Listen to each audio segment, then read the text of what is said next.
me, how's it hanging? How's it happen? You guys know this is Kevin from the Chord Progression Podcast. The podcast Rolling Stone Magazine describes as one that initiates profound discussions with rock and metal artists, allowing fans to discover the creative workflow of their favorite musicians and understand the factors that make the band succeed or fall from fame. We are also sponsored by Dark Fusion Systems, the best for your custom computing needs. Get $100 off your entire business code CDPod at darkfusionsystems.com. Look at the podcast below. Let's go to our feature presentation. Our friends at In Vogue Records and Thriller are sending us one incredible band called Spirit Leaves.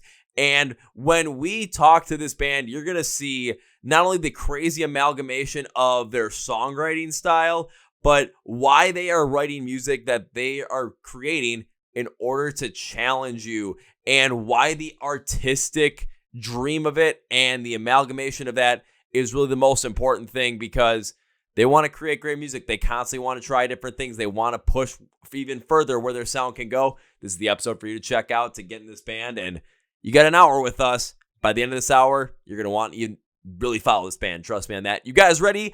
Let's go! Yeah. Well, ladies and gentlemen, boys and girls, listeners of the Chord Progression Podcast, we're going to go right back to one of our favorite record labels, the combination of Thriller and In Vogue right now to bring you some greatness. And when it comes to this band, let's think about some post-hardcore with a full amount of range. You can feel like it's Dayseeker. You could feel like it's freaking Bring Me the Horizon. You can feel like it's Knocked Loose at times. You can feel like it's Turnstile at times if you really want to. There's so many different ways that can go about it. And they began releasing music in 2023. They have a brand new song called Sky on Fire, which is out now for you guys to go check out. But if you don't know this band, this is how you're going to know them right here. So please welcome XZYLO, Giovanni, Steven, and Donnie of the Chord Progression Podcast. So gentlemen, welcome to the Chord Progression Podcast. I just want to start off by saying Knock Loose and Turnstile are me-ass bands. And the first time anyone has ever said something like that, and I'm fucking with it right now. So, bro, Turnstile is literally on our fucking bio that the label made. Yeah. Yeah. They just know what they're doing. It's Thriller and In Vogue. What do you expect? They know exactly what the hell they're doing. Absolutely. As I say that, it's like, are you just trying to pander to them? No, I think they're just that good. So boom, and now we get to talk to a band that really encapsulates all that. Here we go. So yeah, woo. So you're welcome, XZYLO, for making me kind of see that for the first time and go, yeah. Finally, it's like someone got it. Someone finally was like, oh, I hear a little bit of that, because I would say that these new songs. Well, I would say one of the new songs specifically, it's not out yet. I would say I was inspired a lot by those bands like writing that. So yeah, cool. I'm just happy about it. Hell yeah. Well, I want to start out with this because I was like try and find out as much as I can about the band before going into this. And I saw you guys really start releasing like music, especially on Spotify, in 2023, even with an EP called To My Detriment. And I couldn't really find anything else much about the band before that. So I really don't know about your history, and I want to get people to know what the history of Spirit Leaves is. So I want you guys to give me the origin story of Spirit Leaves, and you can give it to me in the quickest version, or if you want to build it out like you're starting the Marvel Cinematic Universe that is Spirit Leaves, or the origin story of In Vogue Records bands, go for it. I feel like we're already like the Avengers team up band, because we were all in different bands before we got together. So yeah, so it kind of does feel like that. Yeah, I mean, I moved from Puerto Rico and I met up with Steven. Steven introduced me to Donnie, and then Donnie introduced me to XZYLO, and we weren't really doing anything, but I just kind of hid in my room and wrote an EP. Yeah. I was like, hey man, this is what I made. And he's like, this is sick. We should get XZYLO on it. Gave it to XZYLO. He's like, this is sick. I'm going to hop on it. And within a month, Detriment was written. And we booked with John DeLees and went over to Nashville to record the EP and finish it up. And then a couple months later, Killjoy comes out, does really well. And In Vogue, Nico just hits us up on DM and he's like, hey, like, we want to talk to you guys.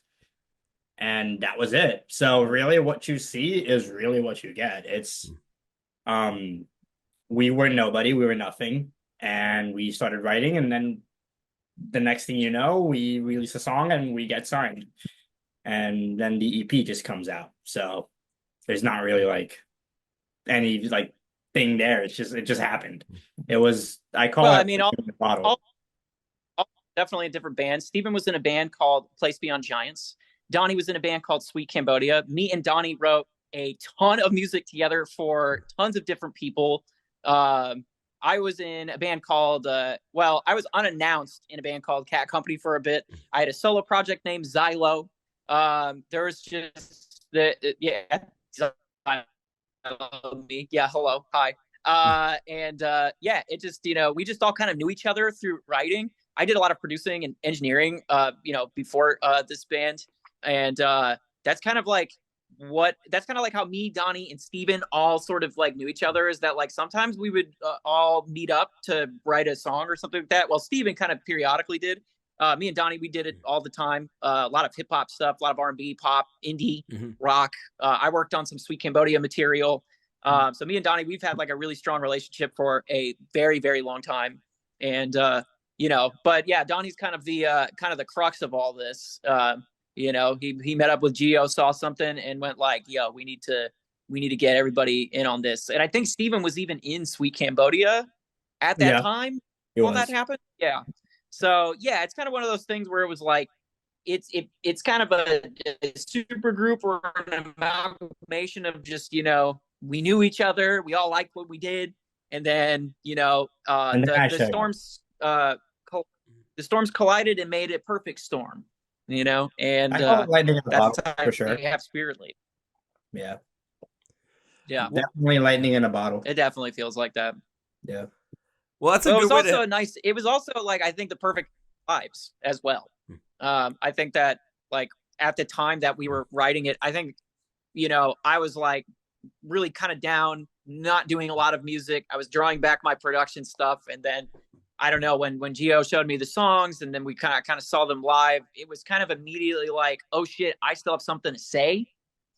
And I still have like, I still have it in me, and I gotta get this out. Like, turns out that when you don't write music or you don't do anything that has to do with music for a bit, it's like it lingers in there. It's sort of like in Uncharted 4 when Nathan Drake stares at that painting of like an island and he starts thinking about adventure and shit. That's what that. No. I know it sounds stupid, but that's sort of what it was like. It was just like, you hear the songs and it's just like that's in you, and you're like, fuck.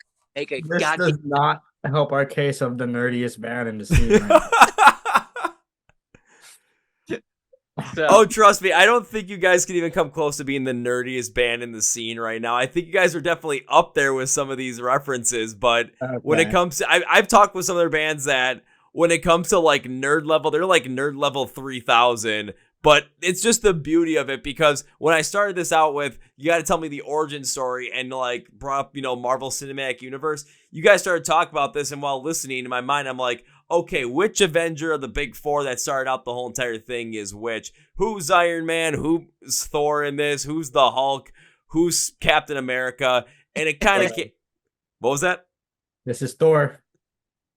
Well, I mean, with that kind of hair and that kind of luscious locks and just the thunderous booms from a drummer, yeah, that makes a lot of sense. But that's the beauty of what happens with music too, is you find a bunch of people that, even at times you're in different bands, you're trying different things, but also it's just the amalgamation of it coming together, but finding people that have an idea that you really connects with you guys as a group, and then seeing how it builds up with each other. Having Giovanni work on To My Detriment in his bedroom and then build it out and have everybody else just really build off of it as well to create something that is fully what Spirit Leaves is and now is going to be put out there, and even more growing beyond that as well. It shows that there is a lot more to this band than there even meets the eye, or maybe even meets the eye with you guys, because of how it was created. Even what XZYLO said, when you're not doing much with music, looking at that painting like Nathan Drake, like, man, I miss that sense of adventure, and I know it's still in me. It's kind of like you know what? I still got a lot more of this in me. Why did I stop this beforehand? But it's that sort of just spark of inspiration that takes on, other musicians, anybody that's creative, and other projects as well, so that you can create new ideas and just see where they come and flow, and you never know where they're going to go. So when we brought up, different bands to, connect you guys to, Turnstile, Knock Loose, Bring Me the Horizon, Dayseeker, I mean, we all know where they're connected, But you think Dayseeker and Knock Loose, how the hell does that work out? Then you listen to your songs and you're like, I can see where they all come in. And now, where are they going to get heavier? Where are they going to get lighter? Who knows? But because that innate just want and desire to do this and be creative is there, and how it all connects to the chemistry of you four, you never know where the music of Spirit Leaves is going to go, but all you know is it's going to be a fun ride. That was I the think point. that mantra, That's yeah. literally the point. Yeah, that's the point. Yeah, we're just trying to like good music. Yeah. I think that's just kind of like, that's kind of like one of the things that we've been talking about lately. You know, it's like, we're not really, I don't know. This is going to feel bad to say, because, you know, I have a lot of friends that would probably fall into this space, but I wish them no ill will by saying this. I feel like, you know, there's a lot of gimmick music that's out there, and that's not an inherently bad thing. I think that the music industry is able to survive because of that stuff. But you know, I think we're just a band that, you know, in my personal opinion, we're not trying to do a gimmick. We're just trying to write good music. You know, that's it, and we're trying to one up each other every time. I mean, you know, it's objectively good music to us. So it's like we write what we want to hear, and yeah, people liking it is a byproduct of it. If they don't like it, then at the end of the day, we still love what we're doing, and it gives us that like genuine appreciation for the love and music that we do. So it's like, to fix that sentence a little bit, it's like, we objectively good to us is what we strive for. And then it goes from there. Maybe my ambition is growing, Gio. Maybe I want maybe he wants that Grammy. I do. He wants that damn Grammy. I want a damn Grammy, man. Hey, keep going at it, because creating objectively good music for yourself and stuff that you really love and wanting to try and do more things is going to continue to grow. Now, XZYLO, I do want to pick up on this, because by saying that, you know, there's a lot of gimmick music out there, in my mind, I'm thinking about, you know, maybe there's some people that are like, oh, well, you know, it's gimmick music, is not that good. No, there's some gimmick music out there that's great, that really connects with people. One of my favorite bands out there right now, you can tell their music definitely has a huge gimmick behind it, but objectively, it's fantastic to listen to, and it's Ice Nine Kills. Take a look at the last two Ice Nine Kills record. Every single song is based off a different horror movie, and the one before that was based off of a different piece of literature. So is that a gimmick? Yes, absolutely. Are the songs objectively good though? Hell yeah, take a look at what they're doing. They wouldn't be opening for Metallica consistently if they didn't have a good size behind them or a good sound behind them as well. Even some bands that have an even bigger gimmick but connect with fans as well. I'm going to see one literally 3 days or 4 days from now in Baby Metal, and it works. It works. Electric Callboy just being goofs on the last album and not taking the lyrics so seriously, but having objectively fun music to listen to, blew them up spectacularly. So it is a great thing to have, because like you said, XZYLO, it does help prop up the music industry. I think it's just one of those things that when people hear that word, they think that's a bad thing. But like, you know, the Wii, like let's talk about gaming again. The Wii was a gimmick console. Like it you know, with the motion controls. That's what the whole thing was built on, that gimmick, right? But people fucking loved the Wii, you know? So yeah, you're on so like, it's not an inherently like bad thing to say. I think there's a bit of negative connotation that's plastered onto it for a variety of different reasons. But like you said, it's in the eye of the beholder. It's pretty subjective. And on top of that, objectively great music is created with gimmicks all the time. You know, concept records are gimmick records, you know? So yeah. Just like Ice Nine Kills, basing it off of a horror movie, that's a concept record, you know? All that stuff. Totally fine. I think there's a difference between doing a gimmick and then showcasing your artistry. You know? I think that a good person that is a good example for that would be Charlie, right? XCX. Yeah. Like, she has artistry. She's not necessarily a gimmick, but she has a vision. And that's something that I think that we're trying to go for, is like presenting our world and bringing a world to our fans, and not necessarily like going into like being a Wii U thing or a Wii thing, you know, like we don't want to have like that. We just want to invite people into our world and kind of give them that vision. I'll say it's like with music being objectively great, if it's built off of a gimmick, then it's like you still have objectively great music. You still have stuff that people want to connect with and see. Bringing up Charlie XCX, especially having more of the artistry side of it, is a good example. Or even for especially more in the rock and metal world, what we're seeing in 2024, especially towards the end of it, with the release of Poppy's new record and the artistry that she has behind it. Yeah, that is something that maybe people could see as a gimmick, but they could all see it as a lot more artistry behind it based on what she does with her presentation, what she did even before she became a musician, and how it's all played out now. I mean, you listen to the record, and there a lot of people are probably going to put it in their top 10 records of the year. So I agree. Absolutely. it doesn't matter. It's like when it comes to the gimmick, it's like, or the artistry and wanting to bring people in the world, that can be used as a very positive tool to create great music and create great art. But if you just have the gimmick and then the substance of the art isn't there, then you're not going to have a quality product like the Wii U potentially. Or if you have a strong gimmick or a strong artistry point, but no matter what, the absolute objective greatness of the music is there, then you could relate it to like, the Wii or then the success of the Nintendo Switch where, yeah, they have the gimmicks behind them, but they're genuinely great things. It could be the same thing with music as well. So having objectively great music is the way to go. And if you build it off the gimmick, build it off of the artistry, whatever you do, as long as it's at the core, great. That's what matters. It's also never too late to pivot too. Like I think bands go through a lot of eras. I think we're kind of like in our first era right now. In fact, I would, we've been saying this more than a few times. We're actually wrapping up what we would consider the detriment era with these, these rounds of this round of that are coming out. Like after that, we're clocking it. We're done. That story's done. That whole era of what we're doing is done, and then we move on from there to what's next. And so that's that I agree with everything you're saying there. I think the best way to put it is My Chemical Romance. They did their Black Parade era, then they did their Danger Days, and they kept going with different shit and different characters and personalities and all that. That's kind of how I strive to do our music. Like every record I have like a different look or that's something. That's artistry. That's artistry. That's not a gimmick. No, or even look at the transformation of Bad Omens from their first record to Death of Peace of Mind, completely different. You can see the transition happen in Finding God Before God Finds Me, that second record.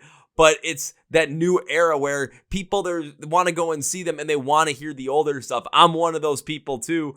But then it's like you see the transition that they made to this next era, and the Death of Peace of Mind era, or whatever, if they call it the Concrete Jungle era, whichever one they want to call it, just absolutely made them to the massive success that they've become, to going from when I was supposed to see them on the first day of the shutdown in 2020 at a venue that holds at the most 300 people. Now they could be headlining festivals this year, like 2025. Come on. Yeah. Transformation and changing eras works. They just rebranded and started like they were reborn. Because yes, like the self-titled and Finding God Before God Finds Me or Finds Us, whatever that album's called. Yeah. They're very like them. But once Death of Peace of Mind came out, you can tell they had an exact vision of like, this is what Bad Omens is. And they broke away a lot from what they did before, still keeping it very close to heart and just rebranding completely. And I think that's really what made them one of my favorite bands to this day. Same with Sleep Token. Sleep Token is absolutely a gimmick band, but it's my favorite band in the world. Oh, yeah. Yeah, and I think XZYLO again had the perfect point too when he's talking about, the music Aspire leaves as you guys as a collective, where like the detriment era coming to an end. It's like, now what's coming next? It's sort of in a way potentially rebranding and re-putting yourselves out there. But as long as it has the authenticity to the core of who you guys are, that's what's going to allow the sound to continue to evolve, continue to create, allow your artistry to continue to grow, and then have those moments where you can transcend different eras of the band, have people get into different styles and different eras from the band, and just enjoy it to the maximum and potentially become people's favorite bands in a similar fashion that Bad Omens did when they blew up in 2022, like Sleep Token did when they blew up in 2023. I think, for me personally, I would say that like right now I'm trying like what this era for in my opinion, I would say is like we're introducing like what we do to the world. That's like what the goal is just like, hey, you know, like this, just throwing some stuff out there. And if people like it, people flock to it, great, awesome. And like, that's the whole thing. It's like trying to grow that and trying to nurture that and whatnot. And then, you know, I would say that in my opinion of what's coming next, because, you know, we're working on stuff like that, obviously. We're always writing music, is like, this is like, it's like, this is our introduction right now. This Detriment era, whatever comes next is like our statement, you know, it's sort of our mission statement as a band. And that's what I want people to feel when I think our next material comes out. That's what I'm striving for. That's how ambitious I want to make this, is like really like, you know, come out absolutely swinging with something, you know, fucking weird, unique, different, authentic, that, you know, all those things. So I think that's my goal, you know. But obviously I feel like, you know, the other guys might have a different goal, but that's what makes it awesome and a great collaborative environment. I think we all share a fairly similar goal with. Yeah, we do. Yeah. I mean, we all kind of like have like a similar vision, but I think we just have like different ways of going, you know, going about it for the same end. Yeah, exactly. It's you know, but that's more, you know, just collaboration than anything. And I think that's what's really fun about the band, is like we're all kind of like into a lot of different styles of music. I think like me and Donnie, we kind of barely listen to metal. I have like my spurts where I get into random stuff, you know, but that's kind of like our thing. I know Gio primarily like is really into a lot of like metal. You know, Steven's into like math rock and that sort of stuff, and indie music, and, you know, and it's just like, it's a fun amalgamation of like all these different things, but we always try to figure out like, how can we bring all of this together and, you know, get every part to fit cool, you know, like what makes the best song, you know, with having all those elements sort of coalesce. Cause like, that's really what inspiration is. It's just, you know, the elements of that band that you like, or that artist that you like what do you like about, like, what are the actual like bare bones things that you like about that artist? You know, like for me, I listen to Avenged Sevenfold, and one of the things that I like about a lot of old Avenged Sevenfold records is like their harmonizing guitars and honestly their melody work in that, you know? And I was like, okay, cool. So like when I write a lot of music, like to this day, like there is a lot of that kind of lead work. And then like, you know, I like the ambience that's in like old, like 2010s post-hardcore, like Of Machines and shit. I love like those ambient lead guitars and stuff. And so that sound is in there, you know, and like, that's, you know, and for Gio, I imagine that it's a plethora of different things too, but I'm just trying to provide a couple examples, you know? I mean, I think if we look back on Detriment, like the song Paradise and Ruin, that's essentially an Avenged Sevenfold song. That's literally what we strive to do. Yeah, vocally, I was totally did really well. That. Yeah, vocally, there's like those background vocals, and like that's what is that? Well, we consider it the second verse of the song. The second verse, there's all those kind of background vocals that are like, you know, on like kind of a different beat timing than like the main vocal or the vocal chant, and like that's like a complete ripoff, or at least like in my opinion, like that's what I was thinking about when I was writing it, a complete ripoff of like Avenged music, like especially like self-titled and City of Evil, you know, era stuff. I mean, guitar work wise, I take a lot from Avenged Sevenfold too. Like it's primarily the same. Brandon and I have very similar metal tastes for sure. Yeah, but then there are some bands that we go up into bat for that we both absolutely hate. It's like System of a Down. Gio hates System of a Down. I fucking love System of a Down. I think you love Korn. I'm not too big on Korn. Yeah, I fucking love Korn. I fucking love Korn. I love Deftones. He doesn't like Deftones. I don't. Yeah. I'm not. I tried. I really did. I really did. I have nothing against them, and I do get it, but I just think I can't get into it. Yeah. It's really funny because of the like overall tone for the next song that we're gonna release.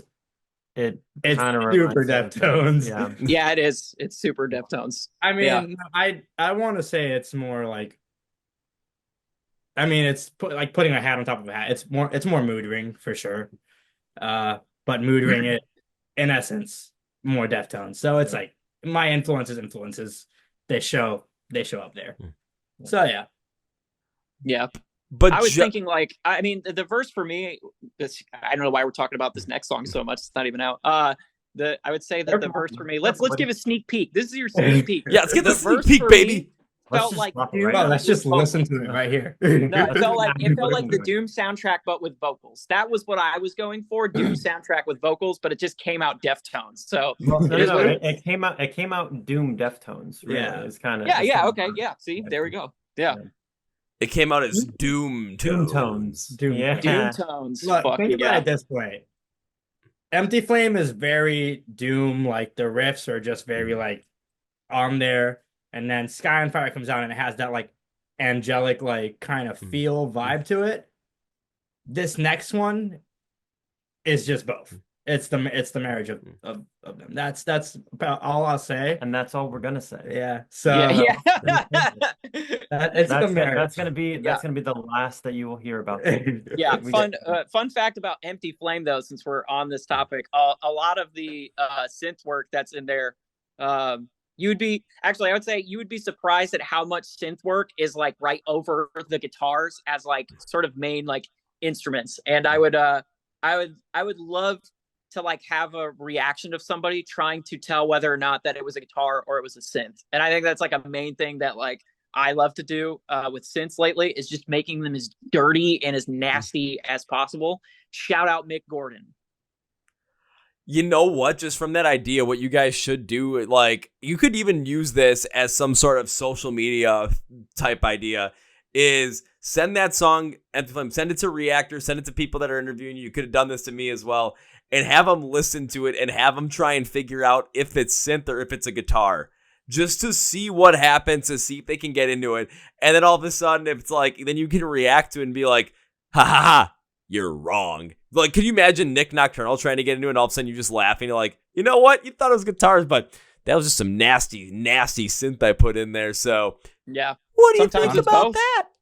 Yeah. I think Architects did it really well with one of their songs where they have literally a synth breakdown.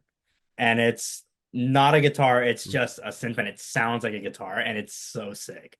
So after hearing that, like, it's like, yeah, game on, dude. Like, Yeah. the stuff that you can do with synths and the stuff that XZYLO specifically can do with synths, because he's like the synth god of this band, it's crazy. And I'm Synth Lord. synth lord, and Yeah. I'm such a fan. So Yeah. that's my praise to you today. I've You been won't get I've been going really crazy on that stuff lately. It's too bad I don't have all the analog gear that I want, because you probably would not see me for the next 6 months, because I'd just be too busy trying to figure out, how to make the most insane sounds using that. So can't wait for that day. Yeah. So everyone over in Vogue and Thriller, can we get these guys more money so we can get XZYLO all those synths to really make this madness happen? Just because hearing this whole entire and hearing what your idea is, where the Detrimental era, that was more of the introduction of the band, and now you want that next era to be more of the mission statement and that like statement era of this is who we are and this is the type of music we're putting out there and this is the quality that's behind it. You guys have not only looked into what your influences are and not only deconstructed who they are, but also the parts that you absolutely connect with them, but you're able to blend them so many different ways and try so many different things with your own interests too, like with these synths, to create something that could be heavier, could be lighter, that could have more of a doom feel, that could have more of this ambient, positive, angelic feel, or mix the two together and have doom tones type stuff come out of there. And you're not going to expect it. But what's going to happen is we're going to be able to tell that still in the end its spirit leaves. But beyond that, we're going to find this new identity that is even within you when you're working with these synths, when you're working with these different guitar riffs and these different guitar tones and how to layer them, when you're working with different vocal patterns, how these drum patterns are going to end up working together, how the bass lines are going to end up really creating this overall moody feel at times, or this overall heavier feel. You never know.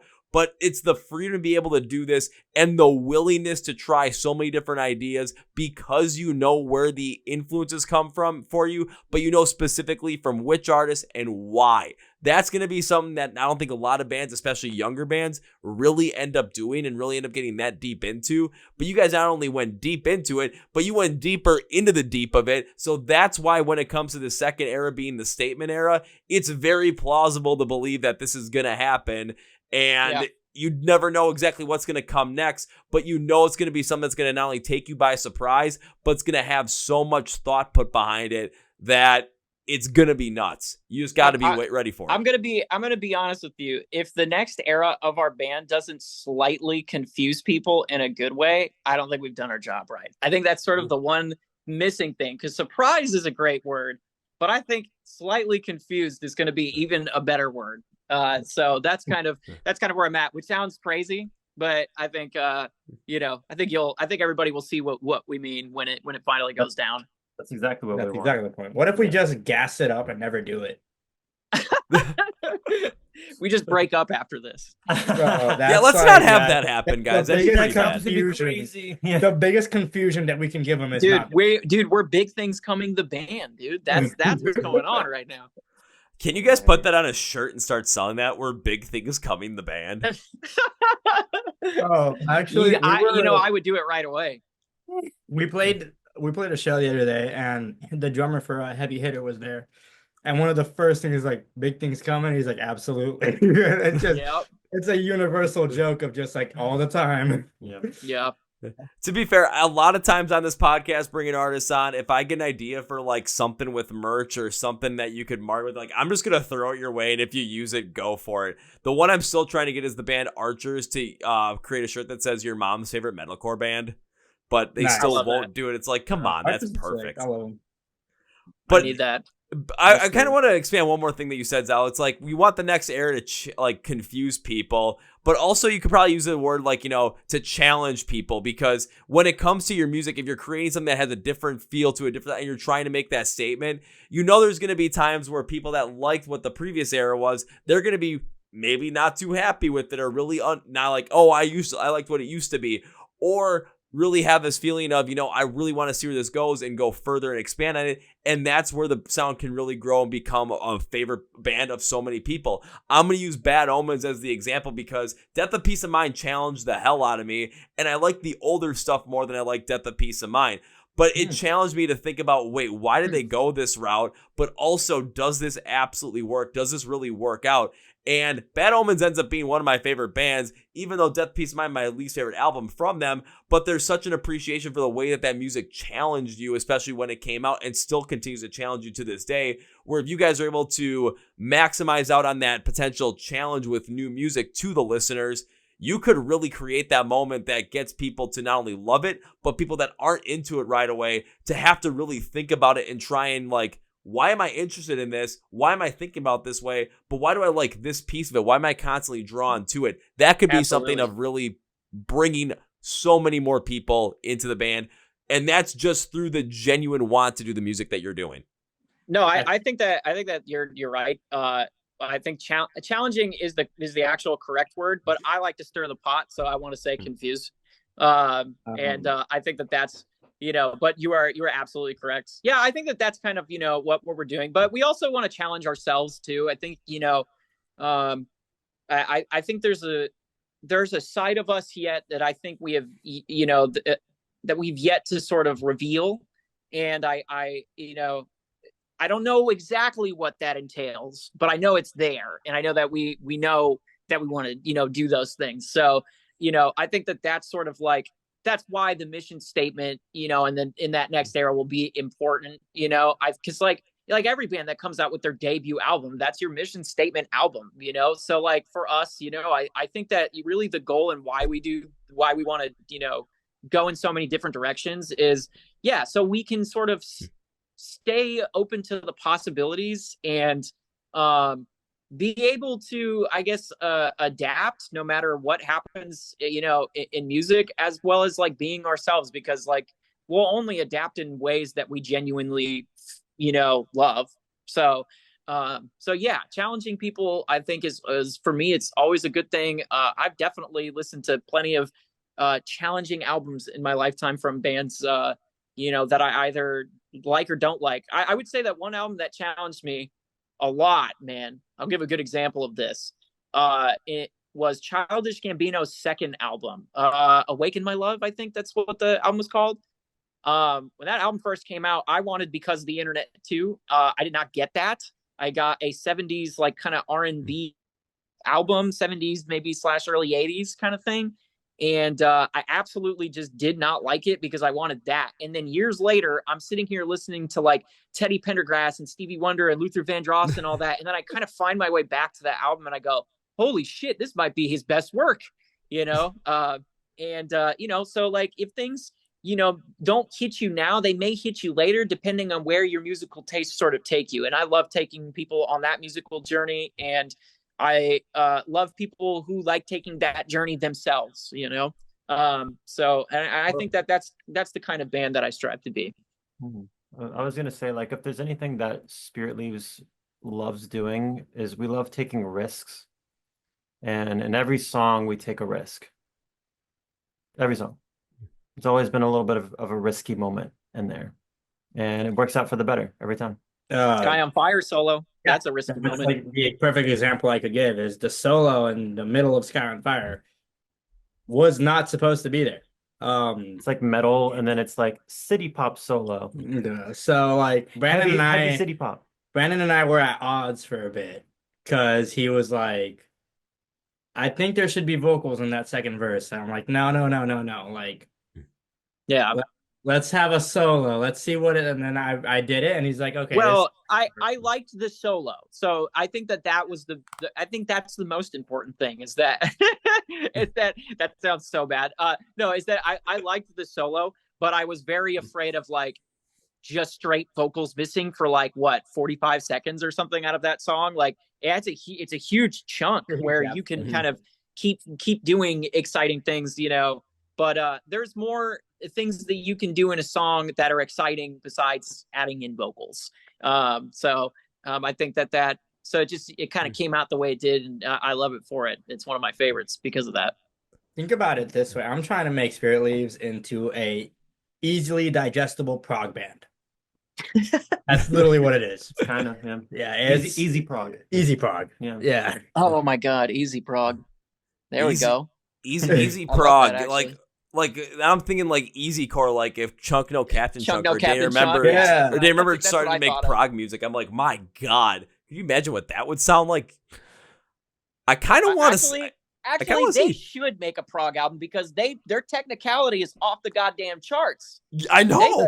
They write some really good technical music that goes seriously unnoticed in that regard. Yep.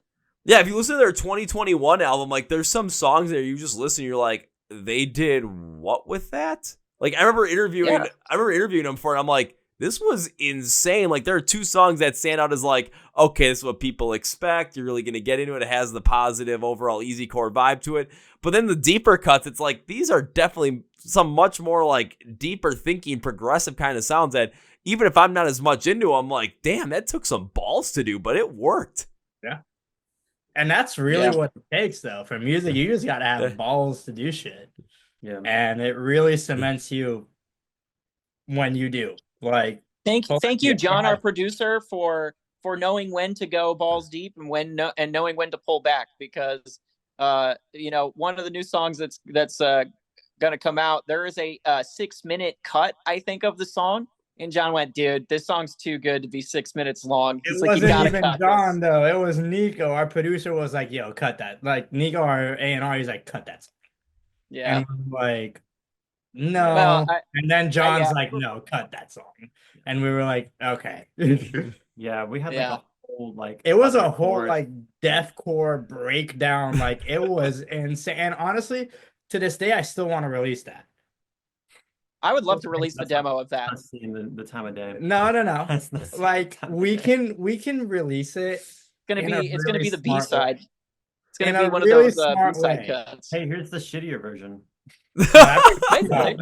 No, that breakdown's hard, dude.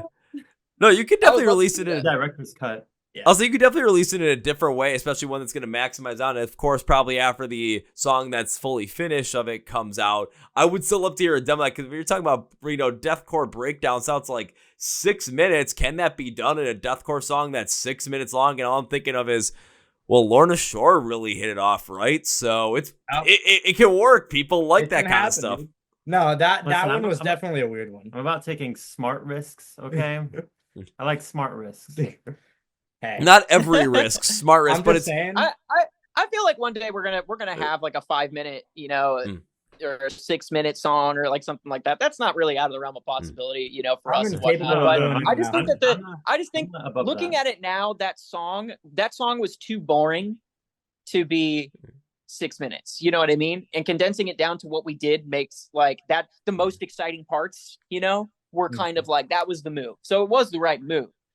I was just going absolutely fucking bonkers writing that. Yeah. So every 2 seconds there'd be a new file in the Dropbox. I feel like one day, what I feel like is going to happen? We're going to have one of those albums that come out that's like just all like demo pieces of stuff that we never put out. Yes. Yeah, like a little System of a Down, whatever. What's that one album called? I don't know, because I don't like System of a Down. It's all their demo music or whatever. Yeah. Yeah, it's like I kind of remember Rise Against It, something like that similar in 2013. They had like a long forgotten songs album. It was like 26 songs long, and all it was B-side covers and demos. So it was just like all the stuff they'd worked on, they never really released. It was on there, and then one new song, and that was it. And it was kind of cool to hear some of the demo versions, some of the earlier songs, and some of the songs that never actually made it. So it is something that can be done, and I think a lot of people would really be into it, especially as the band continues to grow. But when you talk about taking risks, that's what you like. I love the idea behind that, because that's what you have to do as a band. If you continue to play it safe, you continue to go, oh, we're just going to follow this trend because it's popular. We're going to keep going around this route because it's comfortable. That's where bands end up getting so stagnant or end up becoming so much more, homogenized in the overall scene and overall sound, where it just gets lost. It's by continuing to take risks that you want to take, that work within the style that you want to work with, and is something that you're just passionate about. Take those risks, see what happens, because that's when those eras change. That's when those chapters of the band change. That's when you get in this different realm of possibility, and that's where you end up challenging people with your music to think a different way, to maybe think about it in a different light, to go about it in a different capacity. And they're going to potentially maybe not like it at first, but if it's something that has a lot of substance behind it, which clearly the way you guys work, write, and think, there is a shit ton of substance behind it, eventually people are going to end up coming around and wanting to check it out once again. Yeah. I think we're just inspired. We're inspired a lot by, I think, artists who probably have a desire to push the medium forward. And I think that that's like something that's on my mind a lot. It's like, I only want to release like music that, I believe in so much, that, I believe like I'm delusional enough to believe that it's going to push the medium forward. You know what I mean? It may not, but like, I want to write something that makes me so delusional that, I'm sorry. Hold on. Am I still here? Yeah, you're gonna. Yeah. Okay, I'm sorry. Yeah, I want to write something that I believe in so much that it makes me delusional. Sorry, that's what I was trying to say. I got a call and I just had to deny it. So. Spirit Leaves Delulu. That's the next album. Yeah, that's the title. I think that there is a little bit of delusion that should be like placed into artists and music. Delusions of grandeur. Yeah, for sure. Yeah. Well, if you don't have those delusions in there, you don't have something that is beyond the norm, then it's just because could become something that people just look at and kind of like, they're not attracted to it, or they're not necessarily connecting to it in a different way, because if we see the same thing over and over and over again, or if there's none of that delusion of grandeur, there's something larger than life that's there, people just aren't going to take to it. People aren't going to be attracted to it. And especially as an artist yourselves, you want to make sure that you have that artistic expression out there. So creating that delusion of grandeur makes a lot of sense, and doing that in your music with trying so many different things creates that in a sonic presence where, again, challenging people with music, that's where it comes from. But that's also where taking those, as we just heard, smart risks really come into play to make sense. Being what's that? Being a realist in music does not work. No. You gotta be in your dream world, and you gotta just you gotta think that you're the shit's like God's greatest gift to the earth. Because if not, and if you don't believe in your shit, like, then that's it. It's not cool. So it's you have to secretly not believe. Yeah. Huh? You have to secretly believe you're not the shit, and then present yourself as somebody who believes the shit. That's how I feel like we all operate as artists. Yeah. But then we have like week 3 of the album, we're like, this is all trash. And then week 5, we're like, nah, this is good again. Yeah, I'm a fucking genius. Well, we'll write one part that just connects everything. We're like, Bro, this song's great again.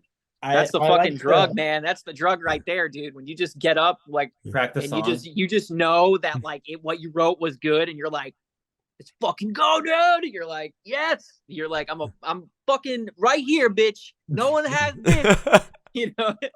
No one has this one. Yeah, this is my favorite thing about writing music, is being purely egotistical in the moment of writing something that was fucking baller. I've made the joke, the Kanye West of metalcore. Yeah. Wow. Oh yeah, exactly. Yeah. When I turn into Kanye West, that's how you know I've written something that I really like. We shall see. But like 2007, 2009 Kanye West, that would let you finish. Not the new one. Not the new one. Yeah. My bad. You can go back. You know what I mean? Yeah. Like, well, graduation. We'll talk about like college dropout, graduation era. Not Black Masks and whatever the hell he's on now era. I don't know. Yeah. That's what I meant. Yeah. I lost the train. I mean, when I say, you know what's funny about that is that I seriously, sincerely, because Kanye has not preoccupied my mind in such a long time. I sincerely sometimes forget like where that all went. And so like sometimes I'll be like, yeah, like Kanye, and then they're like, well, what do you mean by that? And I'm like, fuck. I'm like, that one. Yeah. Yeah, I caught that right away, and I was like, yeah, I know exactly where you're coming from, but let's make sure everyone else knows where you're coming from on that. Yeah. Like when I make that joke, I'm referencing when things were good, when life was more simple. Yeah, George Bush hates that Kanye. Yeah, that Kanye. Or Kanye during the 2008 recession when people still liked him.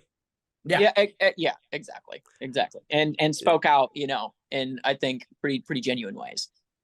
Yeah, so again, it makes sense that kind of when you get something like that just connects you, where you're like, put that riff in my veins. You're just like, you get that egotistical boost, and that's where the artistry and that passion can really come out in the creative way. But of course, when you're in person and, you're believing your art that much, but when it comes to, interactions and then having that consistent humility with other people, other bands, to be able to create that positive connection to the person and have that art still be that larger than life grandeur thing that a lot of people connect with, that could potentially make them feel like that was God's gift to mankind. Yeah, that's when you're going to have that art stand out in itself, but also have you stand out as people to everybody else you come in contact with. Yeah, I really believe like art is sort of this fine line of like, not believing that, also knowing like when to stop and ship it, or when to, cut things out, or when to like do those sorts of things. I think that that's the thing that makes great art, is like knowing when space is needed. And things like that.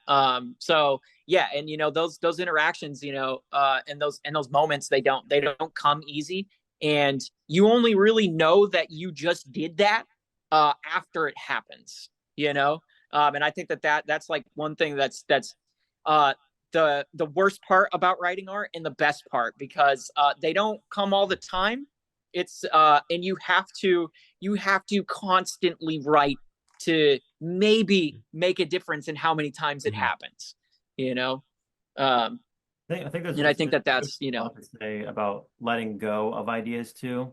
Like XZYLO and I used to write all the time back in the day. I mean, we still do, obviously, but whenever we were writing different albums, and we really practiced the idea of letting go of ideas, because we would be so stuck on certain ideas during songs, and then we'd be like, wait, what if we just delete this part and then just keep on going and write a different thing? And then or we just Command N and just make a new song, like and that's, we would do that all the time. And then it's funny because like other musicians come up to you and they'll be like, or you work with other musicians, they're like, what are you doing? And I'm like, who cares? It's done. Boom. It's it happened. It wasn't working. Let's fucking move on.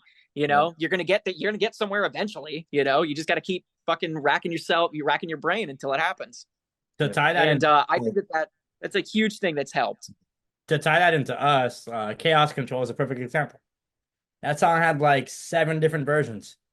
It's true. And I think more. Yeah. I think I had like 12 and different versions. it was mostly because of you. I don't remember. Because he's like, no, I don't like that. I don't. Yeah, I don't like that I song. will say it. By the time that song was done, I was just happy it was done. Yeah. I think that's one of the few times in my life that. But we racked our brain, and it ended up sounding fucking great. So yeah, there is another side to it. It's not always like that, but that's something that me and Donnie practice a lot. We're just kind of like, this isn't working. Let's just move on to something completely different vibe, completely different everything, and let's just see what happens then. It's sort of just like it's like almost what do you call it? What's the game for that? I don't want to call it like roulette or something like that. But it's almost like a game of sorts, where you're just like, okay, well, we tried to do this, and we're not getting nowhere with this, so let's completely go in the other direction, and maybe that works, and if that like doesn't work, Elden let's go Ring, in baby. this direction. It's just like Elden Ring. You can't be the Oh, boss. yeah, you're right. Go fuck off and do something else, and then come back later. Yep, That's exactly. it. And just Yeah. like the beginning of the Or conversation, Breath of it the all Wild.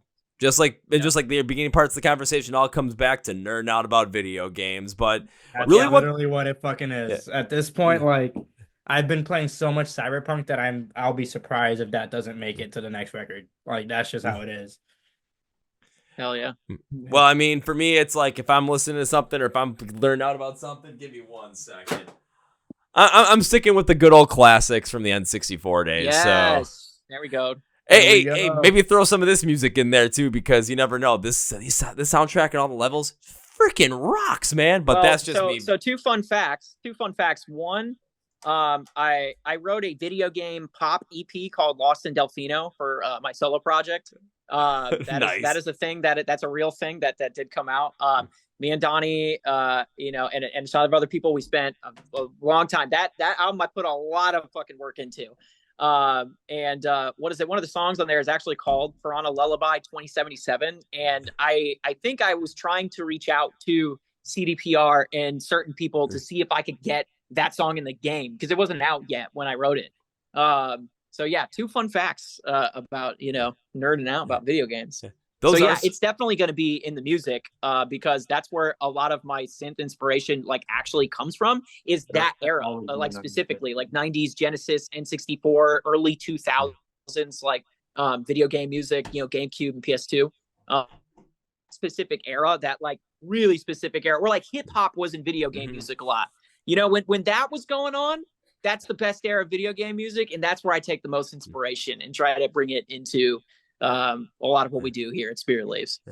Well, the amalgamation of what Spirit Leaves is and is becoming, I mean, it stands just from this conversation of just the greatness that can really come from this because of how you guys not only look at music, how you guys look at the influences that you have, but how you want to create this music, how you look at art, how you write this stuff, how you create this, how you go through the creation process together, and how you want to make stuff that is not only going to be challenging to yourself, but challenging to so many other people as well. So it is going to be very hard pressed to figure out exactly what's going to happen next. But it's the love of that challenge is what's going to make me want to continue on listening to Spirit Leaves, seeing where you guys go, and trying to get more people into the band as well. So if you guys had an hour to basically make people fans of Spirit Leaves, you just did it. Well, thank you. I appreciate that. Look at us. Who would have thought? Who would have thought? Not me. Yeah. No, we're super stoked of how everything's going. Sky on Fire is doing great. She's doing really well. It's doing great. Yeah, I think it's one of our best first weekends for a song. Probably outside of the Chaos Control release. Yeah, but Chaos Control released with Detriment itself. So that's kind of why it did so well. Yeah. Sky on Fire, I mean, yes, we released Empty Flame 2 weeks ago. So it kind of plays off that. But it feels good. And it's one of our favorite songs. It's one of our best live songs, and I'm just really happy. Well, encapsulate with the best release so far because there's going to be plenty more to come through. But one more question before you guys go is, we're right about to hit 2025. What can we expect from you guys in 2025? 4. Well, yeah. Yeah, tours. Tours and a bit of radio silence as we prepare new things. Well, No. I'm hoping one of those tours ends up coming up my way towards the upper Midwest part of this good old country we call the United States. So I can actually get to Where see you you at? guys play live. So woohoo! Oh, that's right. Wisconsin. Yeah, Wisconsin. Oh yeah, Wisconsin. Like, Oh yeah, dude, I want to I'll go back go to there. Wisconsin. We had a lot of fun. I had a lot of fun in Wisconsin when I toured there. That was a fun time actually. Yeah, so He's come on talking back. about But his- if you can't make it up to Wisconsin, at least make it to Chicago at some point, because that'll be your best bet outside of Okay. Wisconsin. We're close Right. enough. Oh yeah, no, for sure. Wait, is Wisconsin? Okay, hold on, because you might know this because I've been trying to figure out which state this is. Gotcha. So when I went on tour, it was 2015. I think 3G was still a thing. Mhm. And we went on tour, and when we reached, I think it was Wisconsin or one of these states, it had its own cellular like network that was not like T-Mobile or AT&T. It had like its own statewide 3G network. Is that a thing that you guys had? Yeah, that was U.S. Cellular. US They had Cellular? it. I think Yeah. that's what it was. It was Wisconsin. Okay, sorry. I've been trying to figure out this answer for literally years. I know this is really weird, but it's something that me and my ex-band have been trying to figure out for a long time. Yeah, it was You Wisconsin can because experiment on there's a certain spot, especially at that time, and it's still kind of that spot now where as Yeah. you're driving through it, like nothing works, but if you have that specific carrier, you're just like golden. It makes no sense. But I it was is on what it is. T-Mobile and it just switched to that automatically. It was like weird. And yes, it was particularly bad. Yep. So it was definitely U.S. Cellular, and more big things. The big things coming. The band right dude. here. So I need you That's guys to make right. that T-shirt so you guys can sell it on tour, and I have to go get me one then and wear it on the podcast just for the hell of it. Hell yeah. Absolutely. Yeah. Well, No, guys, it's- Expect I was just gonna say, expect new music, expect us to be writing stuff, expect maybe a new song at the beginning of the year, who knows?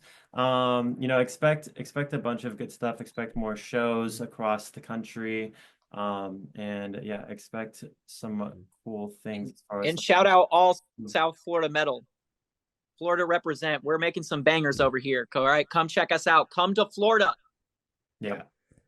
New Everybody- merch and all that good stuff as well. So everybody else come to Florida. You guys come to Wisconsin. Yes. I got you. Absolutely. We'll make a deal on that. Well, guys, as we bring this episode to its conclusion, I like to end these episodes with 3 very specific things.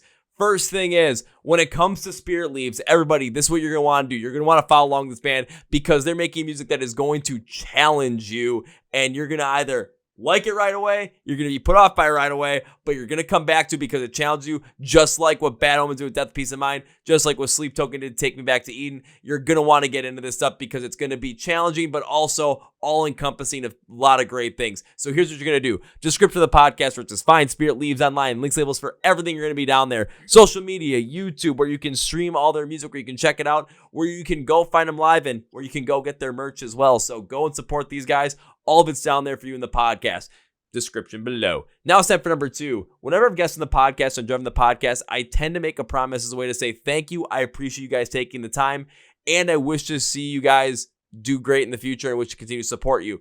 And here's how I do it. My promise is a when. It is a when I get to see you perform live for the first time. We just don't know when that's going to be, but it's going to happen. So when that happens, I will come and find you guys. I will come and say hello. But that's not the promise. The promise is first round's on me. Sounds good. I'm a Hey. coffee drinker, by the way. That's fine. I just saw Steven go like this, like, woo! So I know he's happy. Steven loves the debauchery. As long as there's a full table in the venue, I'll be fine. Perfect. And now it's time for number 3, guys. As we bring this episode to a conclusion, I cannot end this by saying goodbye. That is way too final. I made you a promise. Plus, this conversation was nothing short of fantastic. I would love to have all you guys back again in the future. So this is not goodbye. This is going to be, I'll see you later. later. Later.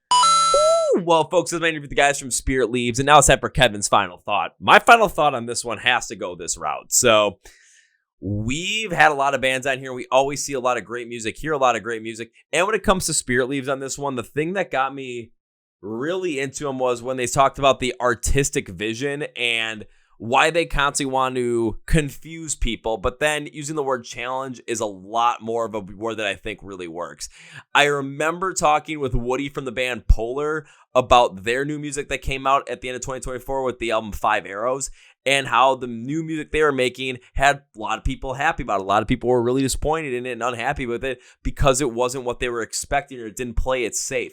And that is the challenge that I'm talking about. And with Spirit Leaves, when you listen to their music, it has so much artistic vision, integrity in there, and the substance of it and the quality of it is incredibly high. But the key of the matter is, or the fact of the matter, whichever one you want to go with, is the fact that when they challenge you, you're going to think about things in a different way. You're going to think about music in a different light as well that they're making. And it's going to be something you might not expect, but that's where the beauty of music comes in. That's where artists can really shine and thrive. Bad Omens, Sleep Token, Electric Callboy, whatever your challenge pit is, whether it's something that's more deep, more profound, more sonically awe-inspiring, or if it's just fun as all hell, it absolutely works. And Spirit Leaves is working on that idea right now. But what works for them, and that's the key, and that's where this all is going to go. So I want to thank Spirit Leaves for being on the podcast today. Go check them out. Go script for the podcast below where it says Find Spirit Leaves online. Links, labels for everything are going to be there. So be sure to go check it out.